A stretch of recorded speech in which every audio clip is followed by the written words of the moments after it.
ಶ್ರೀ ಕ್ಷೇತ್ರ ಧರ್ಮಸ್ಥಳದ ವಿರುದ್ಧ ಛಾಯಾ ಸಮರ ನಡೆಸುತ್ತಿದ್ದಂಥ ಗ್ಯಾಂಗ್ ಅಂದರೆ ಅದು ಬುರುಡೆ ಗ್ಯಾಂಗ್. ರಾಷ್ಟ್ರೀಯ ಹಿಂದೂ ಜಾಗರಣ ವೇದಿಕೆಯ ಸ್ಥಾಪಕಾಧ್ಯಕ್ಷ ಮಹೇಶ್ ಶೆಟ್ಟಿ ತಿಮರೋಡಿಯ ನೇತೃತ್ವದಲ್ಲಿ ಈ ಗ್ಯಾಂಗ್ ವ್ಯವಸ್ಥಿತ ರೀತಿಯಲ್ಲಿ ಕಾರ್ಯಾಚರಣೆ ನಡೆಸುತ್ತಿತ್ತು. ಈ ಗ್ಯಾಂಗಿನಲ್ಲಿ ಕೆಲವರು ಸಕ್ರಿಯರಾಗಿದ್ದರು. ಆ ಸಕ್ರಿಯರಾಗಿದ್ದವರು ಸಾಮಾಜಿಕ ಜಾಲತಾಣಗಳಲ್ಲಿ ಫೇಕ್ ಐಡಿಗಳನ್ನು ಮಾಡಿಕೊಂಡು ಶ್ರೀ ಕ್ಷೇತ್ರದ ವಿರುದ್ಧ, ಕ್ಷೇತ್ರದ ಧರ್ಮಾಧಿಕಾರಿಗಳ ವಿರುದ್ಧ, ಅವರ ಕುಟುಂಬಸ್ಥರ ವಿರುದ್ಧ ಮತ್ತು ಧರ್ಮಸ್ಥಳದ ಪರವಾಗಿ ಯಾರೆಲ್ಲ ಇದ್ದಾರ ಅವರ ವಿರುದ್ಧ ವಾಚಾಮಗೋಚರವಾಗಿ ನಿಂದಿಸಿ ಫೇಸ್ಬುಕ್ ಪೋಸ್ಟ್ಗಳನ್ನು ಹರಿಯಬಿಡ್ತಾ ಇದ್ದರು. ಇದು ಒಂದು ರೀತಿಯಲ್ಲಿ ಸಾಮಾಜಿಕವಾಗಿ ಕ್ಷೋಭೆ ಸೃಷ್ಟಿಸುವಂತಹ ಕುತಂತ್ರವಾಗಿತ್ತು. ಬಹುತೇಕ ಮಂದಿ ಫೇಕ್ ಐಡಿಗಳನ್ನು ಮಾಡಿಕೊಂಡು ಈ ವ್ಯವಸ್ಥಿತ ಜಾಲವನ್ನು ನಿರ್ವಹಿಸ್ತಿದ್ದರು. ಎಲ್ಲರೂ ಎನಿಸಿದ್ದು ಏನಂತ ಹೇಳಿದರೆ, ಮಹೇಶ್ ಶೆಟ್ಟಿ ತಿಮರೋಡಿಯೊಟ್ಟಿಗೆ ಇರುವಂತಹ ಕೆಲವರು ಈ ಜಾಲವನ್ನು ನಿರ್ವಹಿಸ್ತಾ ಇದ್ದಾರೆ. ಬೇರೆ ಬೇರೆ ಹೆಸರುಗಳಲ್ಲಿ ಫೇಕ್ ಐಡಿಗಳನ್ನು ಮಾಡಿಕೊಂಡು ಇದ್ದಾರೆ.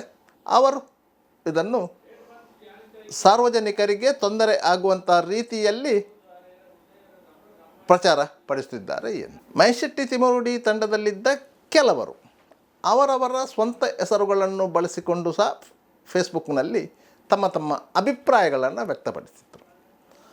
ಆದರೆ ಅವಾಚ್ಯ ಶಬ್ದಗಳಿಂದ ನಿಂದಿಸಿ ಕುಟುಂಬಿಕರನ್ನು, ಮಹಿಳೆಯರನ್ನು ನಿಂದಿಸುತ್ತಿದ್ದಂತಹ ತಂಡದಲ್ಲಿದ್ದವರೆಲ್ಲರೂ ಫೇಕ್ ಐ ಡಿ ಮೂಲಕವೇ ಕಾರ್ಯಾಚರಣೆ ನಡೆಸುತ್ತಿದ್ದರು. ಆ ಕಾರ್ಯಾಚರಣೆಯಲ್ಲಿದ್ದಂತಹ ತಂಡದ ಪೈಕಿ ಒಂದು ಐ ಡಿ ಅಂದರೆ ಅದು ಕಂಠಿಹಾರ ಕಳ್ಳ ಅಂತ.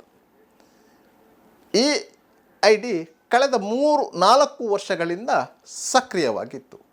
ದಿನಕ್ಕೊಂದು ಪೋಸ್ಟುಗಳು ಈ ಐ ಡಿಯಲ್ಲಿ ಬರ್ತಾಯಿತ್ತು. ಆದರೆ ಈ ಐ ಡಿಯ ಮೂಲವನ್ನು ಹುಡುಕಲು ಸಾಧ್ಯವಾಗ್ತಾ ಇರಲಿಲ್ಲ. ಎಲ್ಲರೂ ಕೆಲವರ ಮೇಲೆ ಸಂಶಯ ವ್ಯಕ್ತಪಡಿಸುತ್ತಿದ್ದರೆ ಹೊರತು ಪರ್ಟಿಕ್ಯುಲರ್ ಆಗಿ ಇಂಥವನ್ನೇ ಈ ಐ ಡಿ ಮಾಡಿದ್ದಾನೆ ಎನ್ನುವುದು ಗೊತ್ತಾಗ್ತಾ ಇರಲಿಲ್ಲ. ಪೊಲೀಸರಿಗೆ ಮಾಹಿತಿ ನೀಡಿದರೆ, ಪೊಲೀಸರಿಗೆ ದೂರು ನೀಡಿದರೆ ಈ ಬಗ್ಗೆ ಕೇಸು ದಾಖಲಾಗುತ್ತಾ ಇರಲಿಲ್ಲ.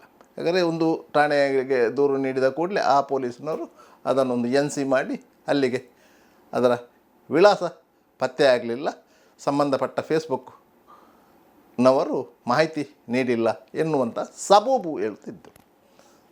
ಸುಮಾರು 4 ತಿಂಗಳ ಹಿಂದೆ ಶ್ರೀ ಕ್ಷೇತ್ರ ಧರ್ಮಸ್ಥಳದ ಬಗ್ಗೆ ಅಪಾರ ಅಭಿಮಾನ ಇದ್ದಂತಹ ವ್ಯಕ್ತಿಯೊಬ್ಬರು ಕ್ಷೇತ್ರದ ಬಗ್ಗೆ ಆಗುತ್ತಿದ್ದಂತಹ ಅವಮಾನಗಳನ್ನು, ಅಪಪ್ರಚಾರಗಳನ್ನು ಸಹಿಸಿಕೊಳ್ಳಲಾರದೆ ಮಂಗಳೂರಿನ ಸೆನ್ ಪೊಲೀಸ್ ಠಾಣೆಗೆ ದೂರು ನೀಡಿದರು. ಮಂಗಳೂರಲ್ಲಿ 2 ಸೆನ್ ಪೊಲೀಸ್ ಠಾಣೆ ಇದೆ. ಒಂದು ಉರ್ವಷ್ಟೂರು ಮೂಡ ಕಚೇರಿಯಲ್ಲಿರುವಂಥ ಸೆನ್ ಪೊಲೀಸ್ ಠಾಣೆ ಮಂಗಳೂರು ಕಮಿಷನರೇಟ್ ವ್ಯಾಪ್ತಿಗೆ ಒಳಪಟ್ಟರೆ, ಮತ್ತೊಂದು ದಕ್ಷಿಣ ಕನ್ನಡ ಜಿಲ್ಲಾ ವ್ಯಾಪ್ತಿಗೆ ಒಳಪಟ್ಟಂತಹ ಸೆನ್ ಪೊಲೀಸ್ ಠಾಣೆ ಧಕ್ಕೆಯಲ್ಲಿ ಇದೆ. ಆ ಠಾಣೆಗೆ ಹೋಗಿ ದೂರು ನೀಡಿದರು. ಕೆಲವೊಂದು ಸ್ಕ್ರೀನ್ ಶಾಟ್ಗಳನ್ನು ಸಹ ಒಪ್ಪಿಸಿದರು. ಈ ಬಗ್ಗೆ ಸೆನ್ ಪೊಲೀಸರು ಒಂದು ಕೇಸು ದಾಖಲಿಸಿಕೊಂಡು ತನಿಖೆ ನಡೆಸ್ತಿದ್ದರು.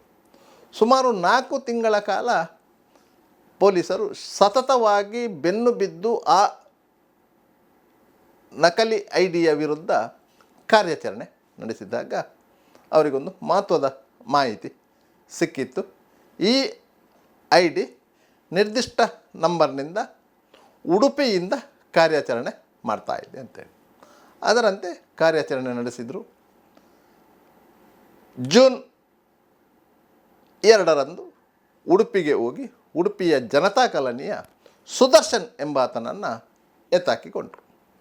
ಆತನಲ್ಲಿದ್ದ ಮೊಬೈಲ್ಗಳನ್ನು ವಶಪಡಿಸಿಕೊಂಡು ಪರಿಶೀಲನೆ ಮಾಡಿದಾಗ ಆತನೇ ಈ ನಕಲಿ ಜಾಲತಾಣವನ್ನು ನಿರ್ವಹಿಸುತ್ತಿದ್ದ ಎನ್ನುವುದಂತೂ ಖಚಿತವಾಯಿತು. ಆತನನ್ನು ಮಂಗಳೂರಿಗೆ ಕರ್ಕೊಂಡು ಬಂದು ಇಂಟ್ರಾಗೇಷನ್ಗೆ ಒಳಪಡಿಸಿದರು. ಈ ಸಂದರ್ಭಕ್ಕೆ ಆತ ಮಹೇಶ್ ಶೆಟ್ಟಿ ತಿಮರೋಡಿಯವರು ದುಡ್ಡು ಕೊಟ್ಟು ನನ್ನಿಂದ ಈ ರೀತಿಯಾಗಿ ಮಾಡಿಸಿದ್ದಾರೆ, ನಾನು ಕೆಲವು ಪೋಸ್ಟ್ಗಳನ್ನೆಲ್ಲ ಹಾಕ್ತಾಯಿದ್ದೆ, ಎನ್ನುವುದನ್ನು ಒಪ್ಪಿಕೊಂಡಿದ್ದಾನೆ ಎನ್ನುವಂತಹ ಮಾಹಿತಿಗಳು ಲಭ್ಯವಾಗಿದೆ. ಆತನ ಮೊಬೈಲ್ ಫೋನ್ಗಳನ್ನು ಸನ್ ಪೊಲೀಸರು ವಶಪಡಿಸಿಕೊಂಡಿದ್ದಾರೆ. ಆತನಿಗೆ ನೋಟಿಸು ಕೊಟ್ಟು ಜೂನ್ 11ನೇ ತಾರೀಕಿಗೆ ಬರಬೇಕು ಅನ್ನುವಂಥ ಎಚ್ಚರಿಕೆ ಕೊಟ್ಟು ಕಳಿಸಿದ್ದಾರೆ. ಯಾವಾಗ ಸುದರ್ಶನನ್ನು ಉಡುಪಿಯಿಂದ ಮಂಗಳೂರಿಗೆ ಸೆನ್ ಪೊಲೀಸರು ಕರ್ಕೊಂಡು ಬಂದರೋ ತಕ್ಷಣ ಆ ಮಾಹಿತಿ ಮೈಶೆಟ್ಟಿ ತಿಮರೋಡಿಯ ಗ್ಯಾಂಗಿಗೆ ಗೊತ್ತಾಗಿದೆ. ಮೈಶೆಟ್ಟಿ ತಿಮರೋಡಿಯವರ ಪರವಾಗಿ ನ್ಯಾಯಾಲಯದಲ್ಲಿ ವಾದ ಮಾಡುತ್ತಿರುವಂತಹ ವಿಜಯವಾಸು ಪೂಜಾರಿಯವರು ನೇರವಾಗಿ ಮಂಗಳೂರಿಗೆ ಬಂದಿದ್ದಾರೆ. ಅವರೊಂದಿಗೆ ಸಾಮಾಜಿಕ ಕಾರ್ಯಕರ್ತೆ ಎಂದು ಹೇಳಿಕೊಳ್ಳುತ್ತಿರುವಂತಹ ಪ್ರಸನ್ನ ರವಿಯವರಿದ್ದರು. ಕುಡ್ಲಾ ರಾಂಪೇಜ್ ಎನ್ನುವಂಥ ಯೂಟ್ಯೂಬ್ ಚಾನೆಲ್ನ ಅಜಯ್ ಅಂಚನ್ ಇದ್ದರು.